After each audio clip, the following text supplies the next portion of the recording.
hope he does. Turn my mic on. That'd be a good start. Team members, I'd like to call us to order, please. Don, roll call, please. Mr. Peterson, I am here. Dr. Mahoney, Aye. Mayor Dardis, Here? Mayor Carlson, Here. Mr. Hendrickson, Here. Mr. Pepcorn, Mr. Ebinger, Here. Mr. Strand, Here. Mr. Campbell, Here. Mrs. Sherling, Mr. Olson, Mr. Seljevold. Here. Quorum is present. We do have a quorum. Thank you everyone for your time today. I know we are busy. Grateful for your presence. With that, we move on to item 2, which is approval of the meeting minutes from April 28th. Looking for a motion to approve or discuss, please. So move. Is there a second, please? Second. Move and second. Prior meeting minutes be approved as presented. Any discussion on the motion? Any discussion? If not, all those in favor, please signify by saying aye. Aye. Do you have to do roll call with the person? Those opposed, same sign. Motion passes. Commissioner Hendrickson, can you hear me okay, sir? I said aye. I was on mute, though. I apologize. No wonder. I just want to make sure you can hear us, sir. Appreciate you. Thanks. Yeah, Item 3 is the approval of the order of agenda. Looking for a motion to approve. I don't see any amendments before us, so looking for a motion to approve the agenda as presented. So move. Is there a second, please? Second. Move and second. Any discussion? Any discussion? If not, all those in favor, please signify by saying aye. Aye. Aye. Those opposed, same sign. Motion passes. Consent agenda. Diversion Authority members, presume we had a chance to review the consent agenda presented to us prior. Looking for a motion to approve or discuss, please. Move for approval. Second. Moved and seconded. Any discussion on the motion? Any discussion on the motion? Any discussion? If not, roll call vote, please. Mr. Peterson, Yes. Dr. Mahoney, Aye. Mayor Dardis, Yes. Mayor Carlson, Yes. Mr. Hendrickson, Aye. Mr. Ebinger, Aye. Mr. Strand, Yes. Mr. Campbell, Yes. Mr. Seljevold. Yes. That is everyone. Motion passes. Consent agenda is approved as presented. Thank you, everyone. On to our regular agenda. Item 4 is our Executive Director report. Mr. Paulson is out. Mr. Nicholson, I believe you are going to pinch hit for my good friend Joel, yes? Yes, sir. Chairman Peterson. Wonderful. Board, I will do my best to fill his shoes. Big shoes to fill, Martin. Big shoes to fill. Mighty to big fill. shoes. You do Mighty your big best. shoes. Godspeed. I will. A short report. That's how I'm going to fill his shoes. I'm short and brief. The happenings for this last month.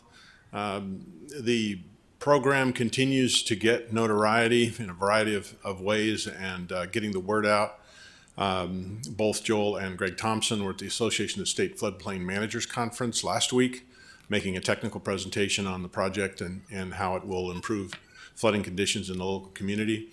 The Financing America's Infrastructure Conference, he and a couple of members from Aciona were on a panel earlier this week and making another presentation about the P3 part of the project. Commissioner Peterson, Joel Paulson, and myself accepted yet another award, the America's P3 Deal of the Year Award from the, I do not have it with me. I heard it was so heavy, Chad had a hard time carrying it out of the room. Come on, where's the award? Well, It is. I did not have a hard time carrying interestingly enough, but the room was full of power brokers from across the planet. It was an incredible scene. During my commission meeting, I described it as, if you've ever heard the term Illuminati, that was the room we were in. So it was those people, and it was incredible. It was a wonderful blessing, and once again, it validates further how good of a diversion project we have before us. And not only do we know, do our local representatives, our team members know, but of course the people in Bismarck, our friends in DC, and now our friends across the world. It's remarkable. It truly is. So it was an honor to be there, and yeah, it was wonderful.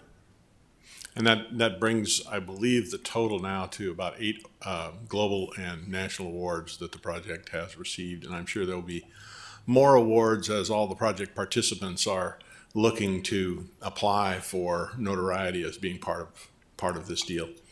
Quickly on the P3 update, I hope that all of you have the groundbreaking and community event planning that is in progress for August 9th, 2022. We understand that our RVA is looking to also have some sort of a community event to have the public participate and celebrate the beginning of what will be one of the largest impactful projects this community will see in its history. I won't get into the core updates in any detail. Hopefully Terry will cover those later, but bids have been awarded on the Drayton Dam project, Drain 27, and Southern Embankment SE2A projects. And that concludes my executive director report. Mr. Nichols, can you remind us on the date, please? Excuse me? The date of the groundbreaking? August 9th. There it is right there. August 9th. Do we have a time, I do not have that time in my head. Does anyone? Martin? Just 2 p.m.? 2 p.m. Okay, thank you. 2 p.m. Because morning would have created a problem with county commission meetings.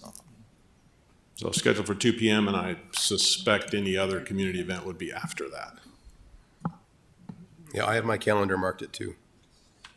I don't recall seeing it. Wonderful. Any further questions? Authority members? Mr. Nicholson, anything further? Nothing. Thank you, sir. Item 5 on our agenda, General Counsel update. Mr. Shockley has it must be something fun. You haven't done anything at all?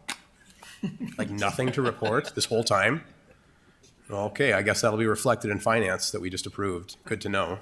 Okay, Mr. Shockley, thank you, sir. Thanks again, as always, with sincerity, your team members. We know you work 24/7 and are eternally grateful for that, my friend.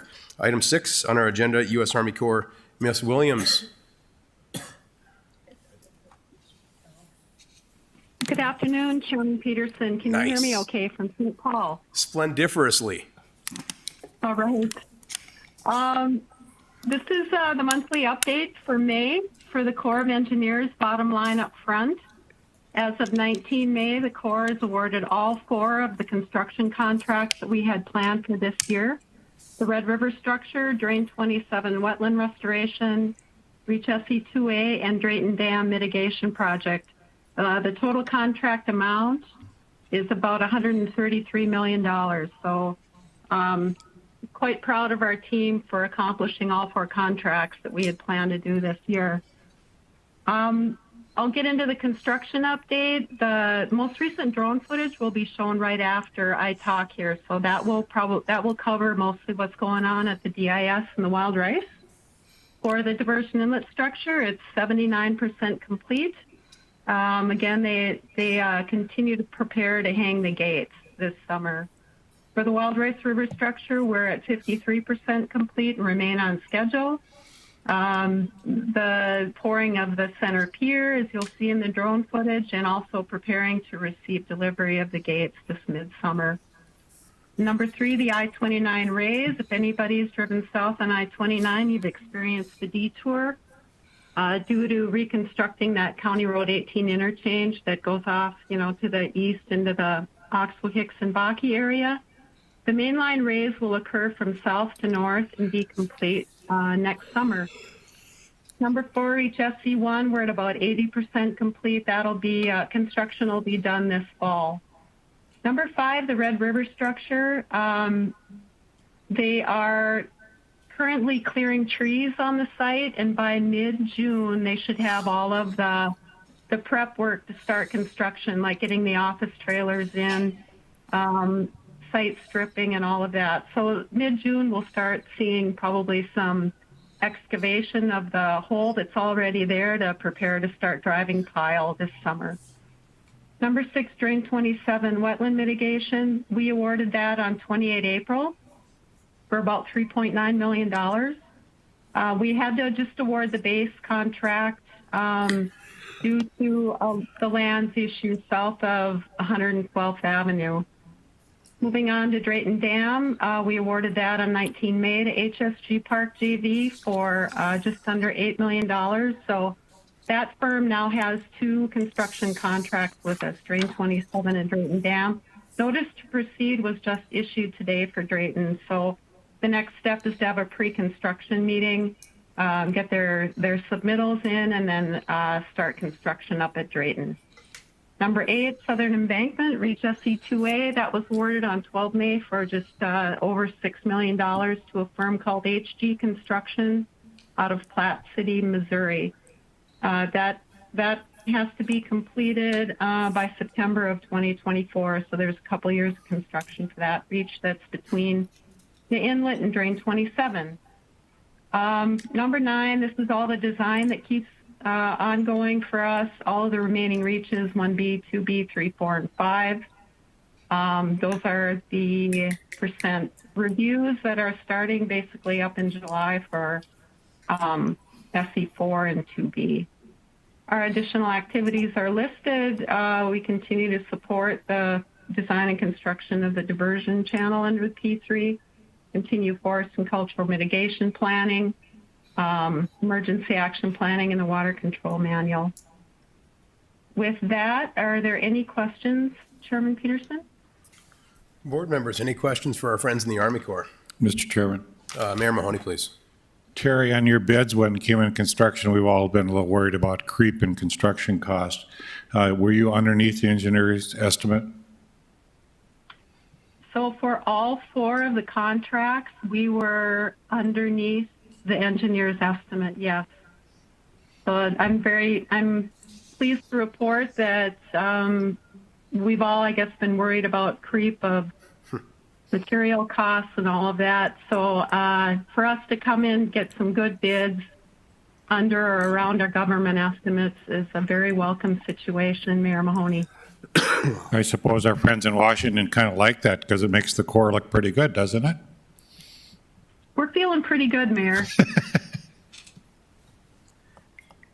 Anything further from our friends from the Army Corps?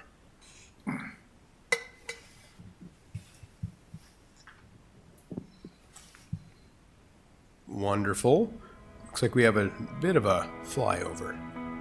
Hi, I'm Chris Bakigard, the Director of Engineering for the Metro Flood Diversion Authority, and I'm here to update you on progress made in May on the FM Area Diversion Comprehensive Project. Ames Construction, a U.S. Army Corps of Engineers contractor, continues to prepare to install the radial arm tainter gates on the first 2 of the 3 gated structures used to route water to the diversion channel. Over at the diversion inlet structure, where the gates have already been delivered, Ames is progressing towards their installation. Seals and side yoke plates have been constructed as well to ensure the gates, which together weigh nearly as much as the Statue of Liberty, will fit tightly between the abutments and piers. This month at the Wild Rice River structure, crews poured over 500 cubic yards of concrete for the center pier. The pier separates the structure into 2 bays and serves as a center anchor point for both gates. The Corps of Engineers observed the contractor as they performed dimension checks on the gates at the manufacturing facility in Alabama this week to ensure a precise fit, and the gates will be delivered later this summer. As we move to the I-29 grade raise project, you'll notice progress on the bridge. The support structures at the ends of the bridge and in the I-29 median are nearing completion. Industrial Builders also has begun work raising County Roads 18 and 81 east of the structure.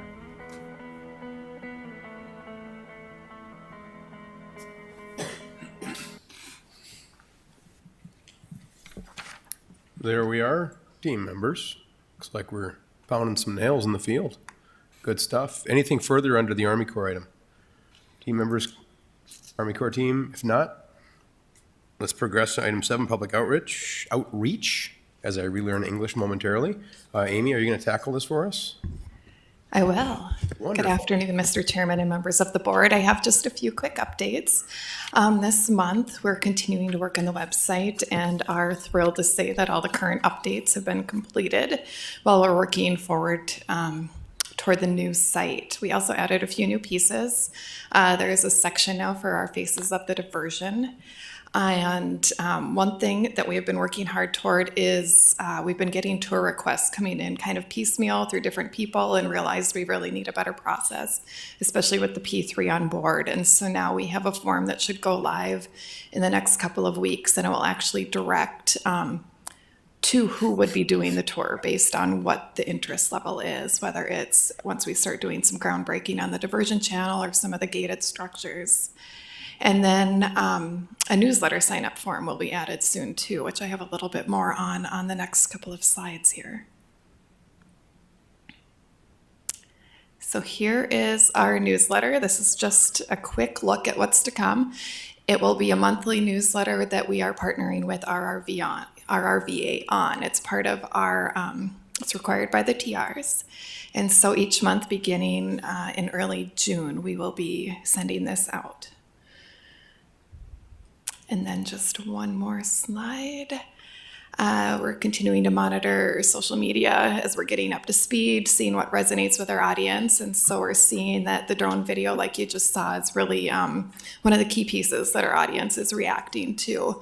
And just continuing to monitor that as we test some content and get up and running with all of that. And then in the meantime, we're just working on wrapping up a number of videos.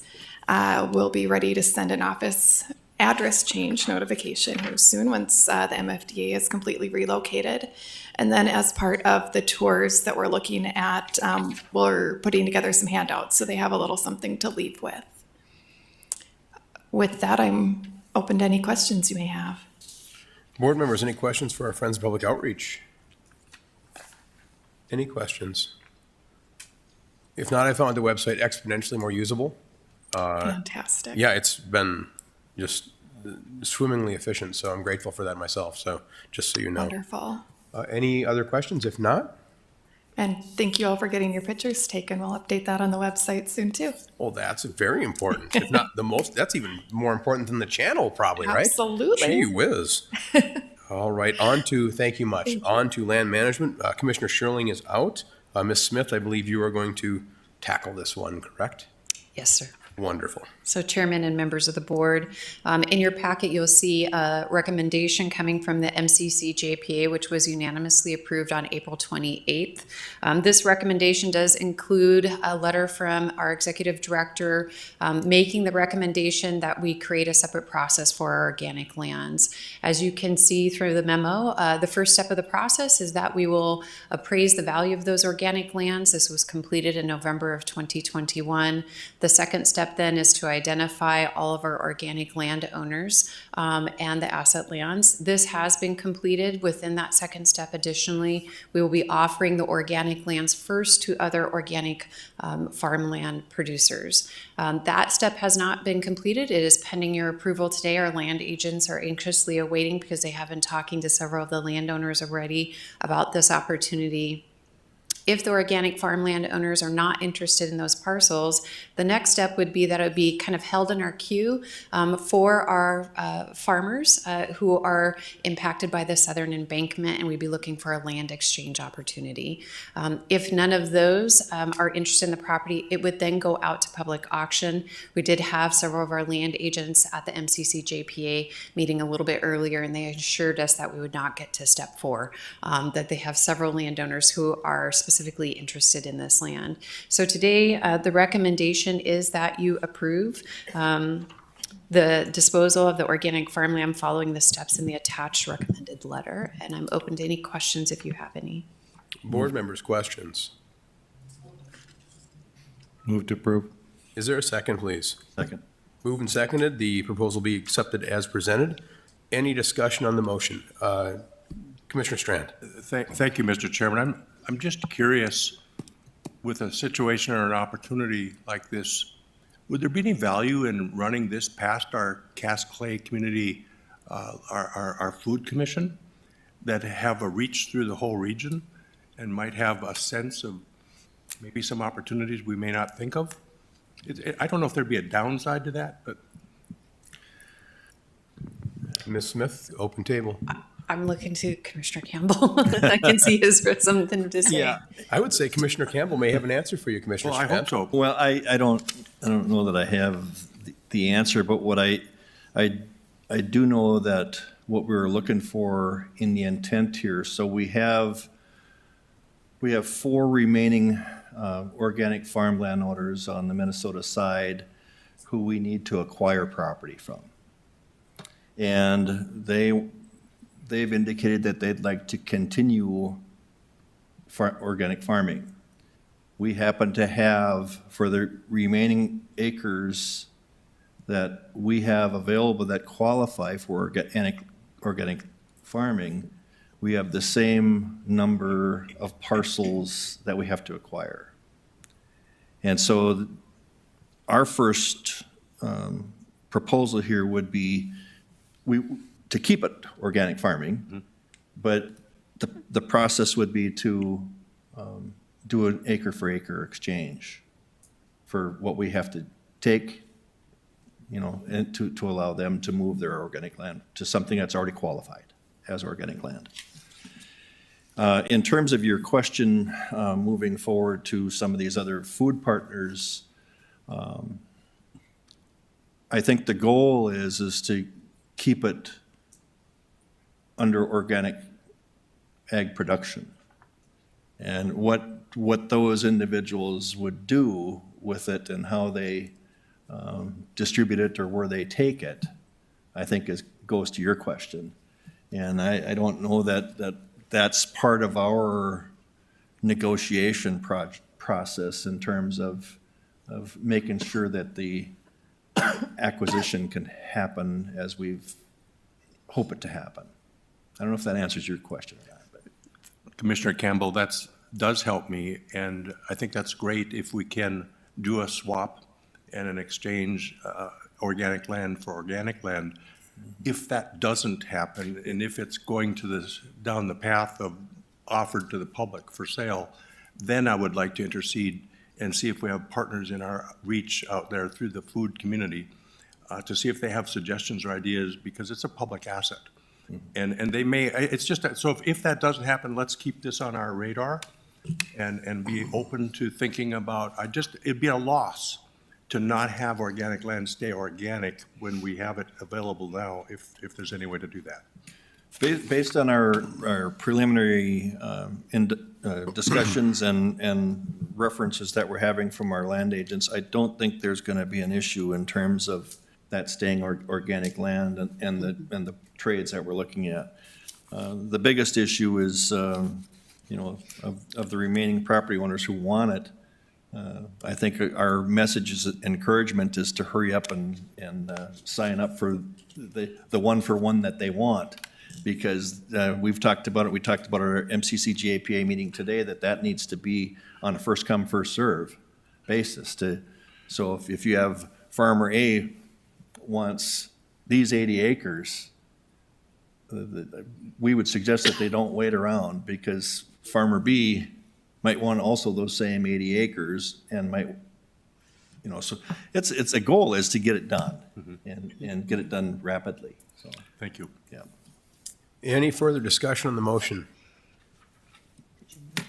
Any further discussion? If not, roll call vote, please. Mr. Peterson? Yes. Dr. Mahoney? Aye. Mayor Dardis? Yes. Mayor Carlson? Yes. Mr. Hendrickson? Yes. Mr. Ebinger? Aye. Mr. Strand? Yes. Mr. Campbell? Yes. Mr. Seldervold? Yes. That is everyone. Motion passes for the disposal of organic farms. Ms. Smith, you have something further regarding item B, property acquisition status report. I do. So you can see on page 166 of the packet an overall view of our acquisition status. So I'm going to go through this a little bit differently than maybe you're used to since I was given the podium today.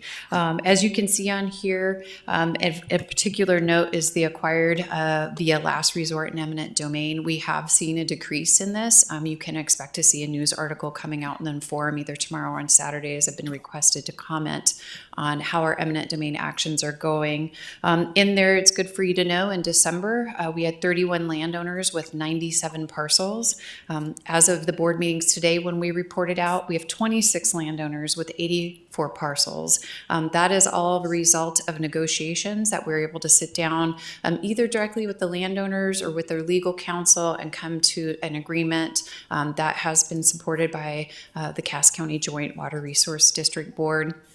In that, it's also important to note that we have 2 additional agreements that are working their way through the process. The landowners, legal counsel, and the board have all respectively accepted those agreements, and we're just waiting for them to be signed. So that is included in those 84 parcels. So you'll continue to see this number dropped. I have been working with legal counsel this week to meet with some of our plaintiffs. I have several. I probably have 5 landowners lined up for the month of June. So again, when we have actively participating landowners and legal counsel, we have found that it's been very successful to sit down and do some mediation and find a resolution without having going through the court process. So that's a testament to our land agents, the work that they've done, A2S, the work that they've done, and our legal counsel and their willingness to sit down and have a conversation, as well as the landowners willing to come to the table and sit with us and work through some of these issues. So another thing to note on here, I know there was a question last month that was posed to Joel. What is the percentage complete? I know Carol over AE2S has pulled these numbers for us, so I think it's important to note. Within the channel, we are 98% complete. That does include our last resort eminent domain. Note, we're not 100% complete because we have one parcel that we kind of overlooked that we're going to go back through and look, and there's one MOU there waiting to be signed. Within the southern embankment, we're 77% complete in acquiring the parcels. The upstream mitigation area, those are our flowage easements. We just started that project in March. We're already 17% complete on that. And then our environmental mitigating easements or monitoring easements, we're actually at 71% complete, and we continue to work on that. And I know I work with Jessica a lot on that, and every month, they come trickling in 2 to 3 at a time. But we are gaining some successes on that. So are there any questions that I can answer for you as far as a lands update? Commissioner Strand. Thank you, Mr. Chairman. I'm just curious, in the light of your report, what do we need to know, or what will be changing in after the Supreme Court decision about quick takes? Chairman and members of the board, that's a very good question. Really, when we looked at that opinion as it was issued through the Supreme Court, and I'll let John throw something in the back of my head if he says I'm speaking out of turn, is that it was very specific to the Savageau property. And so we've had the legal team kind of scouring through that. How does that relate to any of our properties? We don't see it necessarily applying to all of the properties that we've entered into quick take. And so we're taking the lessons learned from that. It was a clarifying effort on the Supreme Court's part on the process that we need to use, but we do view that as being very specific to the Savageaus and not necessarily applicable to some of our other properties, but certainly a part of our conversation as we're discussing those properties. And then when we do get to the point of perhaps needing to go into eminent domain, that will be a part of that conversation as well moving forward. Thank you. Any further questions for Ms. Smith? What's that, Commissioner Campbell? You have something to add? Yes, I'm going to give a little report on our MCC JPA meeting that we had today. That would be prudent doing that right now. Yeah, okay. So the first item, we did approve a farmland lease agreement, and this happens to be an agreement that deals with organic land. And so what we did talk about today, and we did approve it today with the understanding that the tenant is responsible to maintain the organic nature of that property. So that, in other words, he has to abide by the rules that dictate that it's organic land. And we shouldn't have any problem with that because the tenant who was the one who had the organic farm in the first place. So that shouldn't be an issue. Then we also had 2 contracting actions. One was with Crown Appraisals, task order number 4.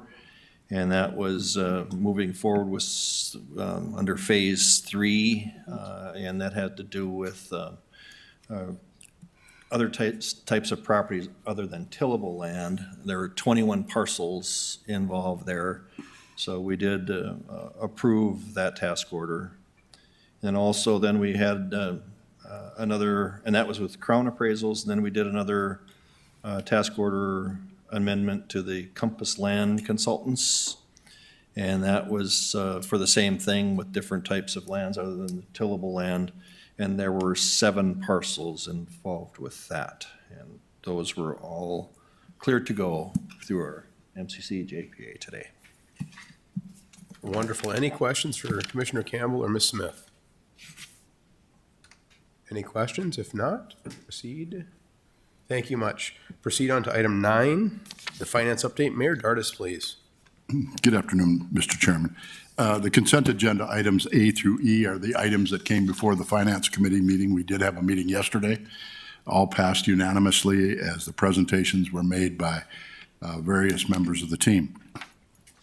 One of the things that we're going to specialize a little bit today on and focus on is item A under the finance update, the program budget and financial plan re-baseline.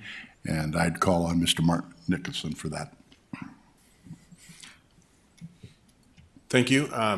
Chairman Peterson, members of the board, I'll do a brief presentation with respect to what has been anticipated really since we have awarded the P3 contract and locked in those costs, which were a major commitment on behalf of the authority for paying back what is roughly a $1.3 billion, $1.4 billion net present value contract in terms of your channel, public-private partnership.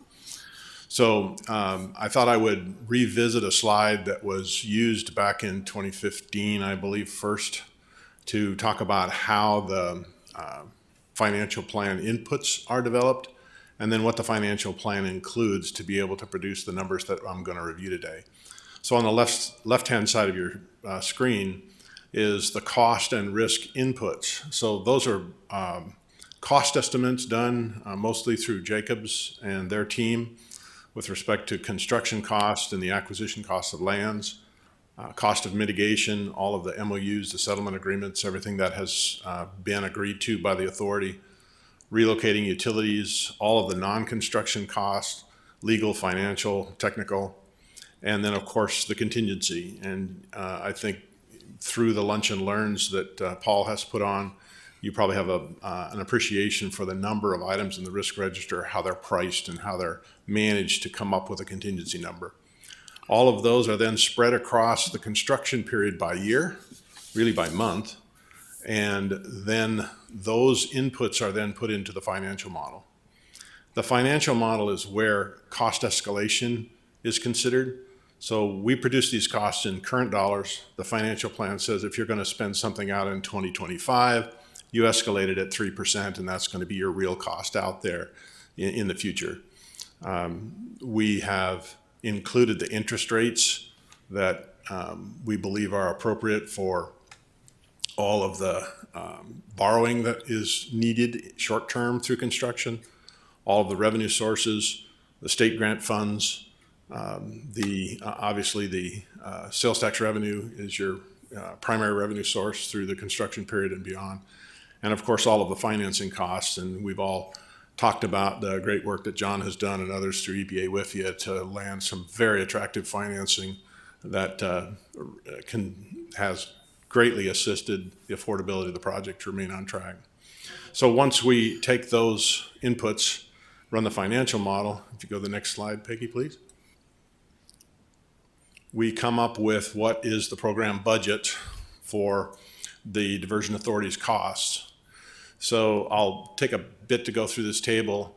The column A, for those of you that review the financial plan information or go on the dashboard, those are essentially the checks that the authority has to write through construction to afford the project. So it includes all the line items in black, and that is what is on the current dashboard and what the PMC is tracking against and what your budget is tracking against and reported each month. Column B is the result of our recent work in rebaselining the program. So it includes dollars at 2022 basis and all of the modifications to some of the titles in red, which are really cleanups to more accurately reflect what's being tracked in each one of those buckets. The next column to the right, the delta column, is simply the math between today's numbers and what the numbers were in 2019. So you can see that the increase in the obligations of the authority through construction are around $376 million. That may seem like a big number because it is a big number, But we'll get into the affordability index of this in the next slide. But I wanted to take a minute to preview some questions you might have regarding some of the deltas. So the bigger numbers, milestone payments to the developer, $100 million. That is not an actual increase of $100 million in the P3. You'll recall we estimated a certain amount of milestone payments, and then there are annual payments for 30 years that are part of really paying back the developer for their equity and money they bring to the table. So the balance of that is just different. We had a higher annual availability payment and a lower milestone payment. They came in with a process with some higher milestone payments and some lower annual availability payments. The other large numbers are lands and impacted property mitigation. Excuse me, $155 million. That has to be offset by, if you look in column A for designated options and easements after 2024, you'll recall that the 2019 plan was completed after the legislature granted a commitment of $750 million when we were looking for $870. So you'll notice those three lines of designated projects totaled to about $120 million. So what that means is, had we not received that funding, those projects would have been at risk. So now that the state has completed their obligations and come to 870, all of the designated projects in 2019 are now fully funded in the 2022 plan. So land prices did not go up by 155. We were counting on about 80 more, so that's roughly a $70 million number. The other large numbers are third-party MOU. That includes the settlement agreement, all of the obligations expressed in all of the township and other MOUs. So all of those costs are in there. The other numbers are puts and takes, as you can see. One other comment that I'll make is that these numbers do not include numbers for flood project improvements, both on the Minnesota side by the city of Moorhead and on the North Dakota side by the city of Fargo that were outside the comprehensive project. So there are other projects that have been built in the community for flood protection that are not included but have never been part of this comprehensive project. So this is the picture through construction. And once you finish construction, you will pay off your short-term debt. You see the Wells Fargo loan payment, repayment, and the temporary refunding improvement bonds repayment, around $330 million. Those are repaid by long-term debt that is taken out. So the next slide looks at the picture of how do you repay the long-term debt and how do you pay the annual payments that you owe the P3 developer. So a couple of important lines on this graph. The solid black line is a line of revenue growth based on an assumption of sales tax revenues growing at 1.5%. So that was the number that we used in the 2019 plan, and it's an appropriate number and a conservative number to ensure that you can handle some variation in what we know to be sales tax growth that has historically been greater than that. The dashed line is what we call the break-even line. So if sales tax grows at 2.9%, sales tax revenues are sufficient to cover all of the long-term debt and all of the annual payments. So for an affordability consideration in 2019, that break-even number was around 2.5%.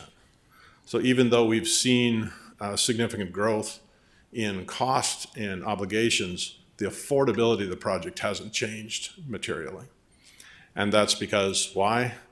We've got very attractive interest rates on all of our long-term financing, and we've seen nice, healthy sales tax growth that helps us rebaseline that to a different number. So if you go to the next slide, Peggy, thank you. Just a few comments to close. The costs through construction completion, as I say, remain within the short-term financing ability. You have sufficient capacity in your sales tax revenues and other backstop sources to borrow the short-term money. You have the ability to service the long-term debt and P3 payments within your ability to afford. The financed contingency, we are still financing contingency at about the same level.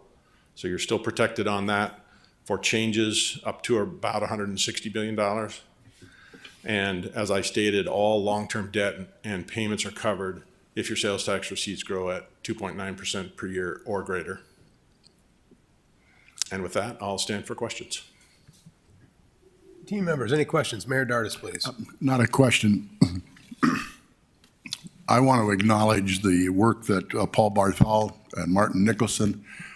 Paul has been amazing to work with. The purpose of all of these lunch and learns that we had was to get to this point, because the Finance Committee felt that it was very important to rebase, and that was a critical. You know, we were working with numbers that were 3 years old, and there were times when there were significant changes being made because of mitigations and the like. And one of the constant questions was, how are we tracking those changes and how they affect the whole financial plan? Through Paul's efforts and understanding with us, and I must say some patience as well, we're grateful for that, because when this first report, when the first sheet came out with the yellow lines on it, that's pretty sobering. Obviously, we're accounting for some of the mitigation things that we know that are increasing in cost to us and the like. And so that was very sobering. But the good news is due to generations of responsible leadership that goes back to the beginning of the Diversion Authority and probably even before, it was absolutely critical on the percentage of what the sales tax might rise, as well as the backup plans, is how you went to the state of Minnesota, how we went to the state of North Dakota, how we went to the federal, and how we had a great partnership with the Corps of Engineers. So to get to this point today, these numbers will start being reported to you on a monthly basis starting next month. But again, the slide that Martin had with regard to the revenues and the like, that was welcome news. And Mr. I've neglected to mention Mr. Shockley. He has been absolutely, as we all know, critical as part of this and keeping us on track. So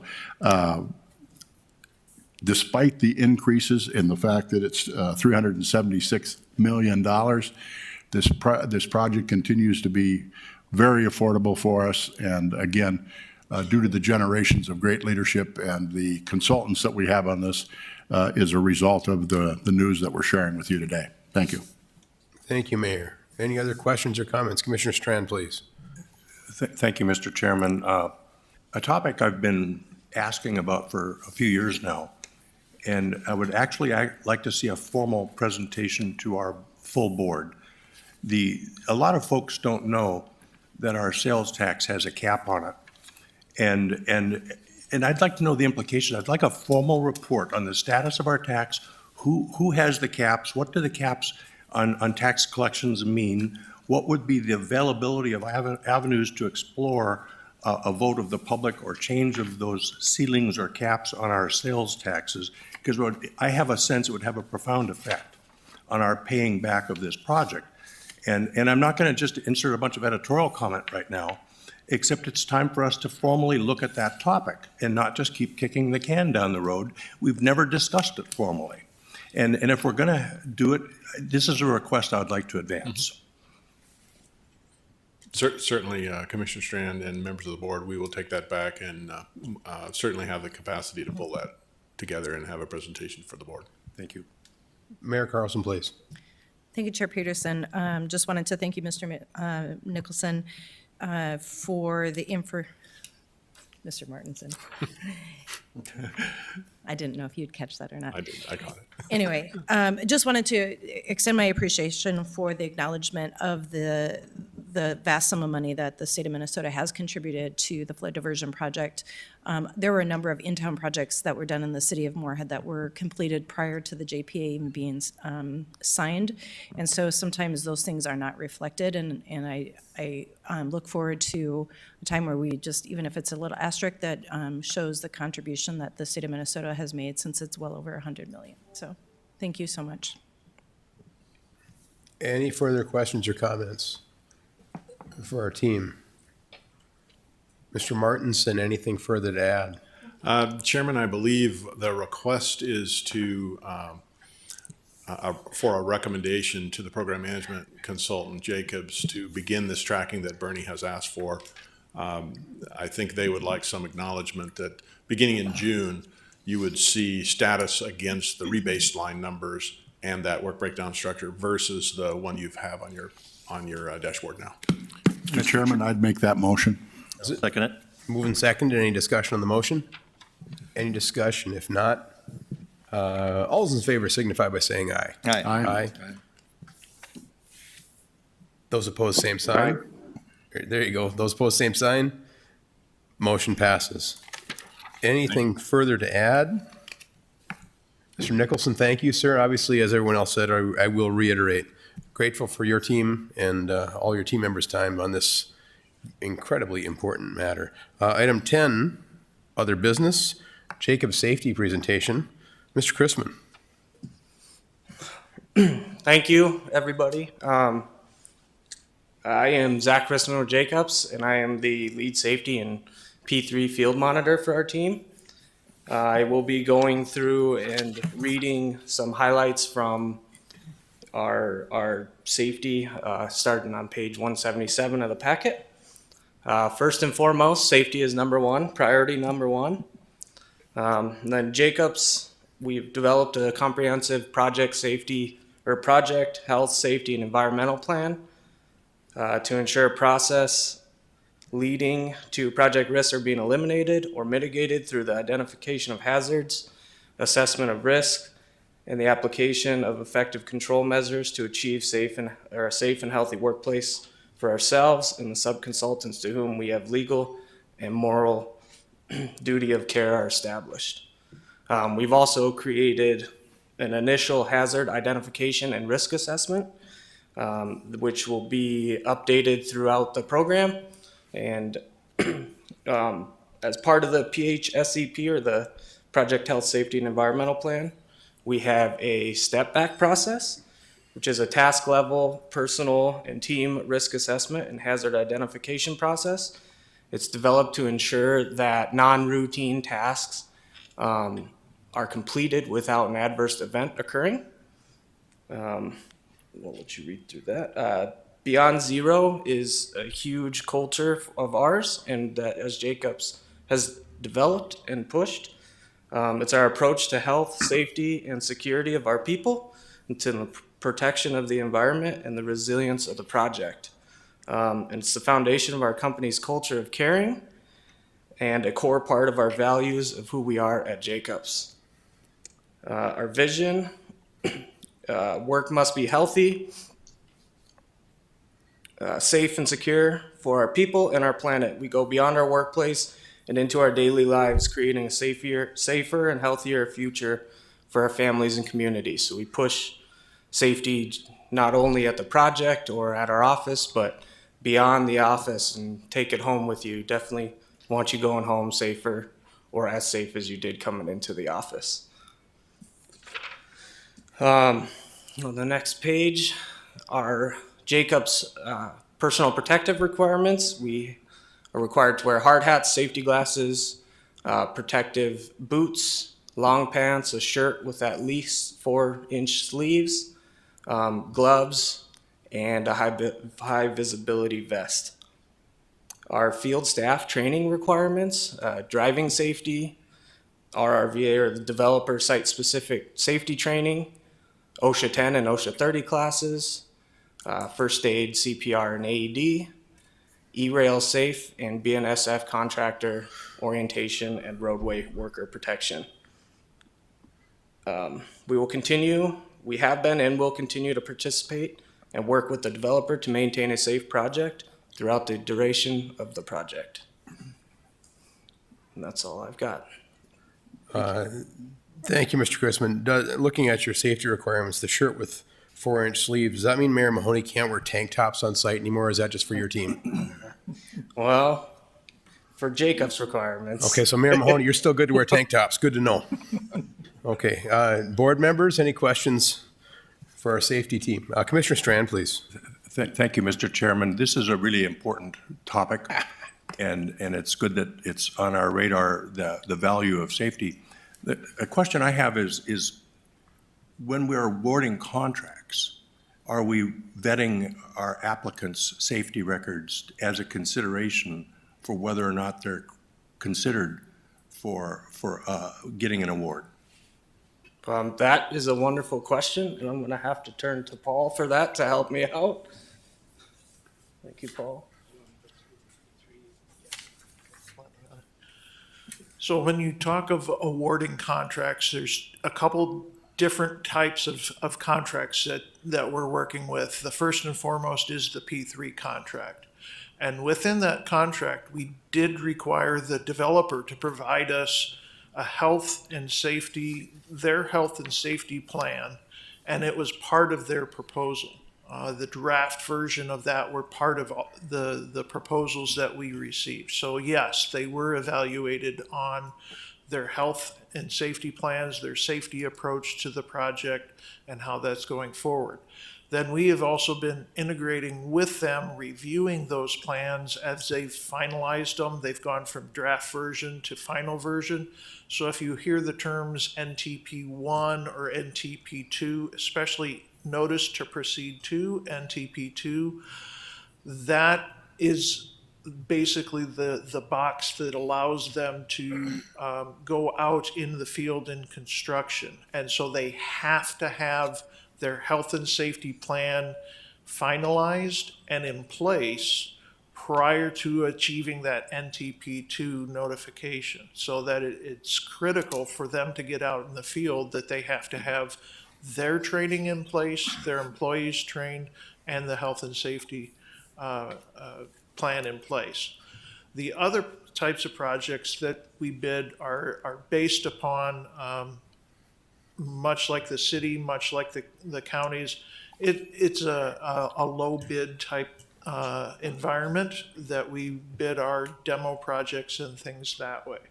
So in that sense, is it part of the bid? No, it's a low bid type effort. However, included in the contracting, included in their bid is the safety and the health and safety and the safety requirements. Prior to the award of the bid, they have to provide us with the information that tells us how they're going to keep the site safe, how they're going to keep the site secure. Those type of things are all included in the specifications.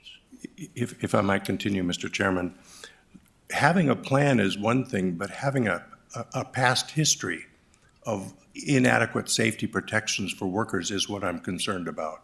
If we have applicants for contracts, big and small, and you have one applicant that has had incidents in the workplace where people have been injured or killed, I think that's an important measure besides a dollar value for a bid only. I don't want to be giving bids to people who have a history or incidents of unsafe workplaces in their past. Having a plan going forward, so somehow if we can connect the dots of what their history is and how that connects to their plans, having a plan is critical, but also having the integrity of the people applying, the businesses applying, that's their culture, that's what they do, and or if they've had incidents of injuries and accidents and deaths. I want to know that's vetted. Okay. Seriously vetted. Absolutely. And that was why we, especially on the P3, the size of that contract, why we included it in there. Within the other bidding procedures, those are a little bit more restricted by the standard bidding process and the requirements, federal and state requirements for the bidding process. So we can look at that, we can include it in our specifications, We'll take that back and work with Mr. Shockley and his team to make sure that we are within the law. But if there's something that we can add to their bid submittals, we'll take a look at that. Thank you. I think Commissioner Strand, one of the things that may be helpful, though it doesn't guarantee anything, but a lot of the times it's things regarding even insurance bonding, payment bonding, performance bonds, what you'll find is most contractors in situations like this almost self-eliminate because their liability insurance is too fat, too high, too much, where they're going to come in a competitive bid environment and they'll be 1 or 2% higher simply because their liability insurance is too expensive and they'll knock themselves out. And again, it's not assurance, it's not a guarantee, and it's a good thing to look. But I think if it helps you sleep at night and rest a little bit easier knowing that these people are good performers, is that more often than not, they'll eliminate themselves. And frankly, half the time they won't bid because they know the circumstances. OSHA typically pays a lot more attention to bigger projects like this, whether it's right or wrong, it is what it is.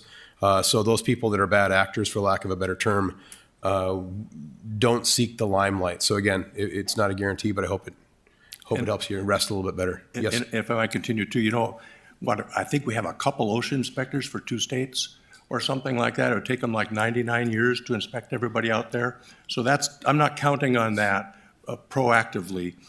Maybe de facto they can do their inspections. Another concern that happens through time is businesses get cited and fined, and then 6 months, a year later, their fines are erased or cut in half or diminished down to nothing. So proactively up front, from my perspective, the highest value we can advance is every single contract we're looking at awarding, we look at their safety records and we give awards, and and that's a value we measure.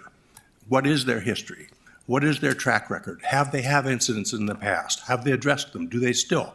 And then go forward. But I don't want to see contracts going to anybody that had a workplace death last year or 2 years ago or 3 years ago, and then OSHA cut it in half anyway. It's just something I'm very, very passionate about. Noted, Commissioner. Anything further, board members? Anything further from Jacobs? If not, anything else for the go to the order, commissioners and mayors and board members? If not, our next meeting is June 23rd, and I'd look for a motion to adjourn, please. Is there a second, please? All those in favor? Aye. We stand adjourned. Thank you much, everyone.